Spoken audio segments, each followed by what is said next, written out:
యెషయా గ్రంథము 47వ అధ్యాయము 1-15 వచనములు.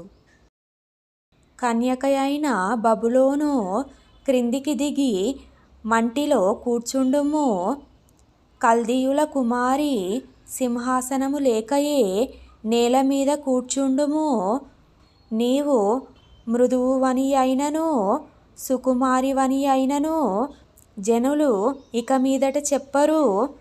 తిరుగటి దిమ్మలు తీసుకొని పిండి విసరుము.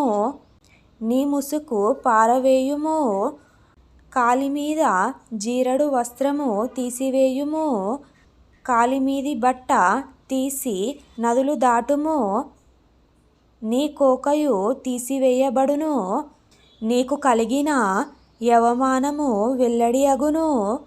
నేను ప్రతిదండన చేయుచు నరులను మన్నింపను. సైన్యములకు అధిపతియు ఇశ్రాయేలు యొక్క పరిశుద్ధ దేవుడనగు యెహోవా అని మా విమోచకునికి పేరు. కల్దీయుల కుమారి మౌనముగా నుండి చీకటిలోనికి పొమ్ము. రాజ్యములకు దొరసాని అని ఇక మీదట జనులు నిన్ను గూర్చి చెప్పరు. నా జనుల మీద కోపపడి నా స్వాస్థ్యము నపవిత్రపరచి వారిని నీ చేతికి అప్పగించి తిని. నీవు వారి యందు కనికరపడక వృద్ధుల మీద నీ కాడిమ్రానును మిక్కిలి బరువుగా మోపితివి. నేను సర్వదా దొరసానినైయుందునని నీవనుకొని వీటిని ఆలోచింపకపోతివి. వాటి ఫలమేమవునో మనస్సునకు తెచ్చుకొనకపోతివి. కాబట్టి సుఖాసక్తురాలవై నిర్భయముగా నివసించుచు నేనే ఉన్నాను, నేను తప్ప మరి ఎవరునూ లేరు, నేను విధవరాలనై కూర్చుండను, పుత్రశోకము నేను చూడనని అనుకొనుచున్నదానా, ఈ మాటను వినుము. ఒక దినములోగా ఒక నిమిషముననే పుత్రశోకమును వైధవ్యమును ఈ రెండును నీకు సంభవించును.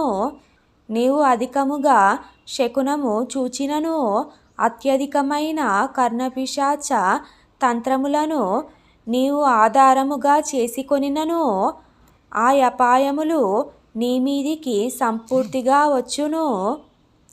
నీ చెడుతనమును నీవు ఆధారము చేసుకొని ఎవడునూ నన్ను చూడడని అనుకొంటివి. నేనున్నాను, నేను తప్ప మరి ఎవరునూ లేరని నీవనుకొనున్నట్లుగా నీ విద్యయు నీ జ్ఞానమును నిన్ను చెరిపివేసెను. కీడు నీ మీదికి వచ్చును, నీవు మంత్రించి దాన్ని పోగొట్టజాలవు.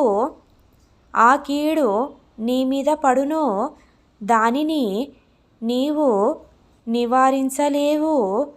నీకు తెలియని నాశనము నీ మీదికి అకస్మాకముగా వచ్చును. నీ బాల్యము నుండి నీవు ప్రయాసపడి అభ్యసించిన నీ కర్ణపిశాచ తంత్రములను నీ విస్తారమైన శకునములను చూపుటకు నిలువుము.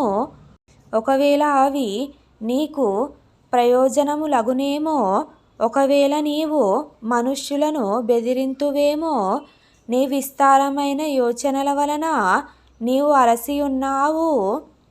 జ్యోతిష్కులు, నక్షత్ర సూచకులు, మసచర్య చెప్పువారు నిలువబడి నీ మీదికి వచ్చునవి రాకుండా నిన్ను తప్పించి రక్షించుదురేమో ఆలోచించుము. వారు కొయ్య కాలువ వలెనైరి, అగ్ని వారిని కాల్చివేయుచున్నది. జ్వాల యొక్క బలము నుండి తమ్ము తాము తప్పించుకొనలేకయున్నారు. అది కాచుకొనుటకు నిప్పు కాదు, ఎదుట కూర్చుండి కాచుకొనదగినది కాదు. నీవు ఎవరి కొరకు ప్రయాసపడి అలసితివో వారికి అలాగే జరుగుచున్నది.